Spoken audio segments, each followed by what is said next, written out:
Hey, what's up? I'm Sheila Matthews. And I'm Martenzie Johnson. And welcome to your favorite internet show, Logged In.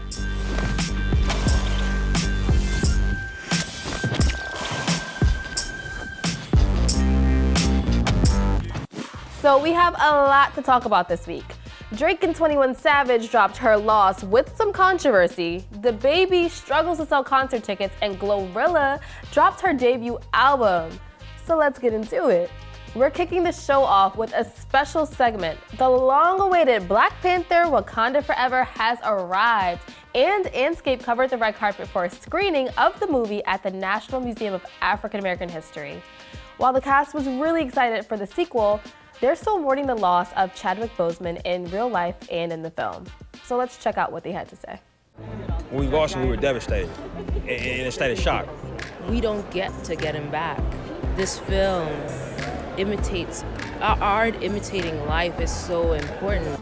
That told us that we had to keep going forward, and this was the only way for us to go forward together. And we know he would want us to be together, you know.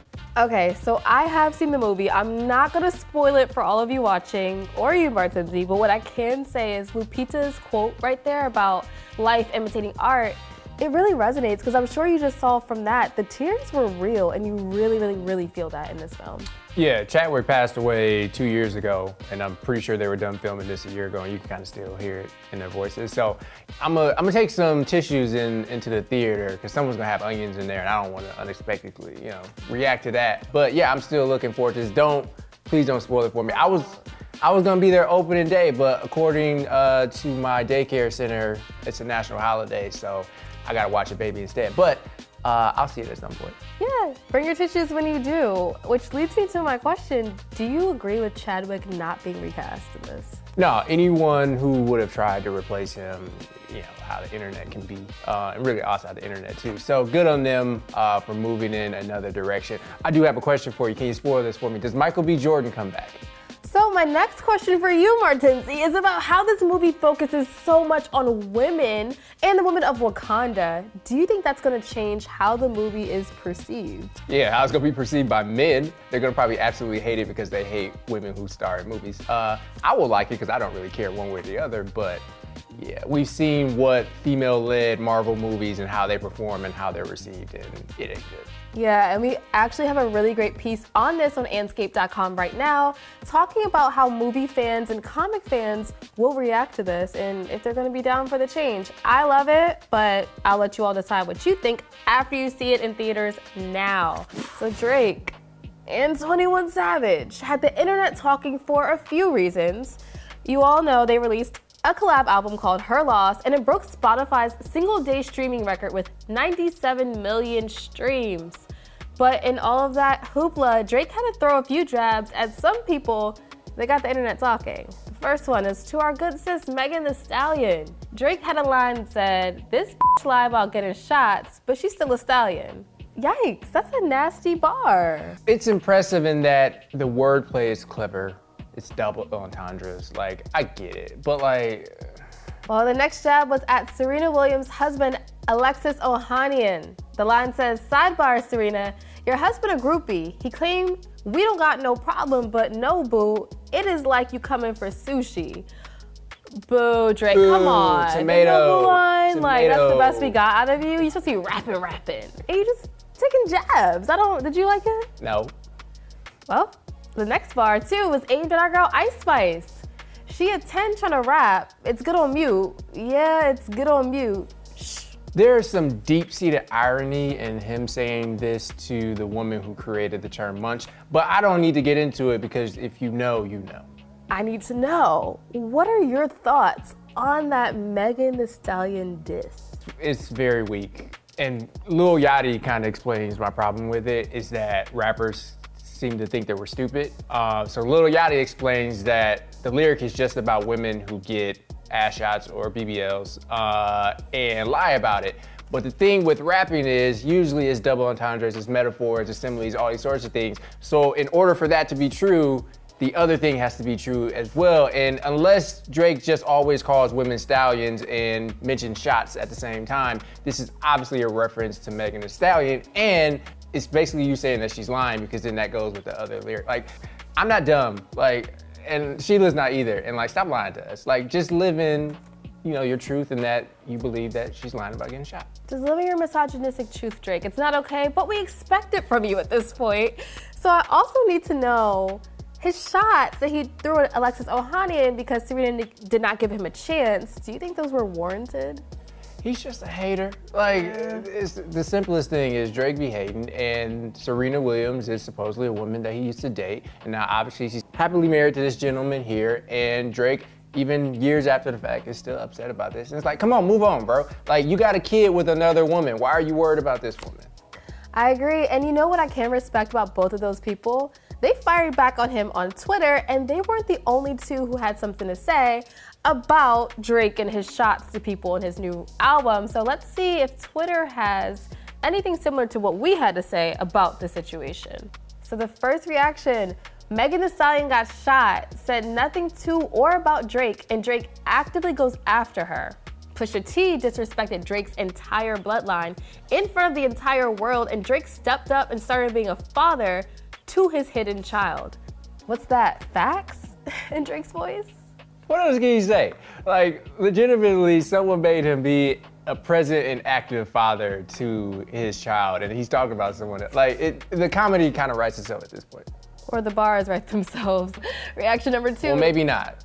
Okay, the audacity of Drake to diss Serena and call her husband a groupie when Drake began and passed around by all those male athletes. Yikes, Drake. Have you seen these photos that this person is referring to? I have. Boogie Cousins, the Kentucky team, LeBron James, the list goes on and on and on. Like, you can't talk about people when you have this in your background. Yeah, you can't throw stones from a glass house. I used to try to, you know, be like, oh, he's just a supportive friend. We love it, but I don't know, Drake, we got a couple questions for you, my guy, after this album.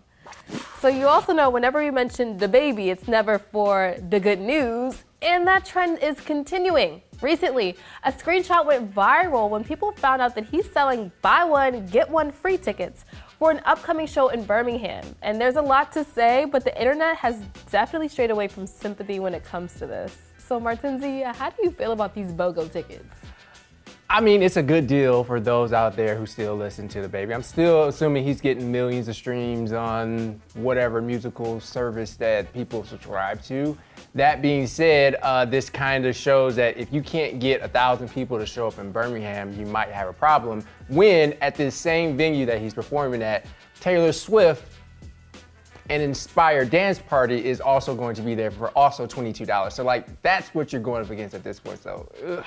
Do you think his drama and antics finally caught up to him? Oh, for sure. I mean, he was his popularity was kind of going down before all the shenanigans started. But yes, being anti-LGBT, being anti-Megan Thee Stallion, like, eventually is gonna catch up to you, especially if the music doesn't match it. So do you think he got canceled, or his trending music is just finally wearing off? So the funny thing about cancellation is, you're canceled by the same people, I assume. So the people canceling Kyrie, the people canceling Kanye are also canceling DaBaby. It's like, who gives a rat's ass about DaBaby at this point? Like, no. Like, no one just doesn't care about your music. It's okay. It happens to everybody.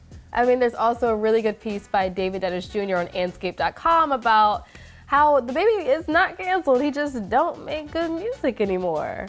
It happens to people. 50 Cent didn't get canceled. He just started making bad music. It just happened. But then he gave us a great TV series, in my opinion. So, hey, do you think he's gonna come back from this fall off, or he's too far gone?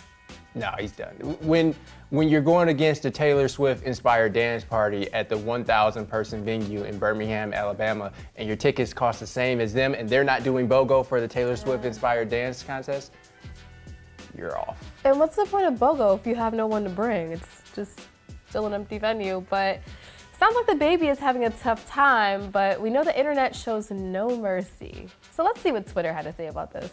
Okay, so tweet number 1 says, I hate to say it, but when you lose the majority of your woman audience, you lose out on merch, concert, and cult following money. Men will with your music, but you won't see a man wearing DaBaby shirt or going to a concert the way that women do. Yeah, I don't know too many men who wear another man on their chest. For whatever reason, that goes against bro code. So yeah, you just lost out on that, my friend. Well, tweet number 2 says, DaBaby selling his tickets BOGO has got to be the saddest ever for a rapper. And it's crazy because nobody else hurt his career more than he did. Talk about self-sabotage, a lack of situational awareness, and ego. The last one kind of paints the picture here in his ego. One, in that what he said about gay, lesbian, bisexual people, but then also the Megan Thee Stallion stuff where it's like, it's just so unnecessary and you won't even apologize for it because you feel like you're right. And I mean, he used to fight his fans. We can't take that. He likes to slap people and punch people. Eventually people can get tired of getting assaulted by DaBaby. He also murdered someone at Walmart. Yeah, he did that too. So tweet number 3 says, DaBaby's downfall makes me realize something. If the music is good, you will continue to be supported, regardless of the abuse, misogyny, anti-LGBTQ bigotry, etc. DaBaby's music must not be good because he is struggling to sell tickets. That's another yikes because that's a fact. When we think about people like Chris Brown, Trey Songz, R. Kelly, Kanye West. People still mess with the music long after they've been accused of dastardly things.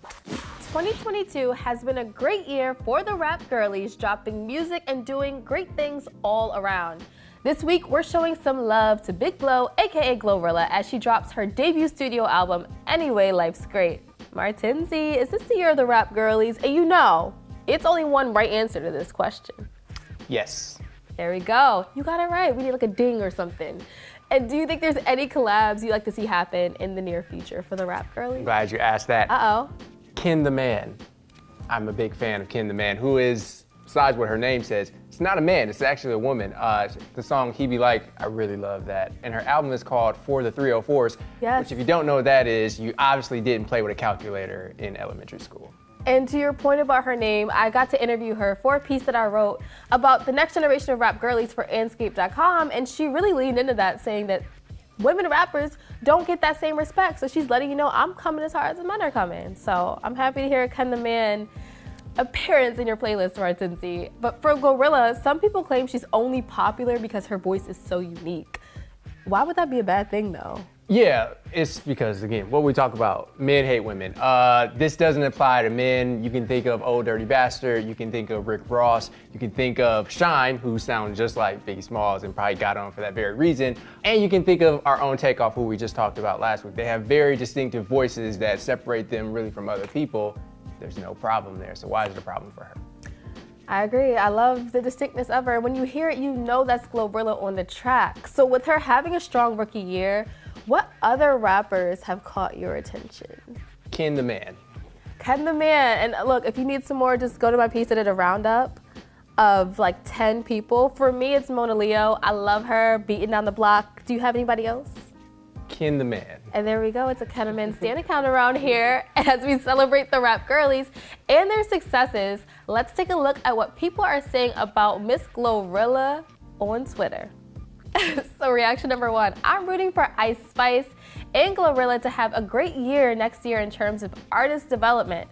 They make music feel fun again.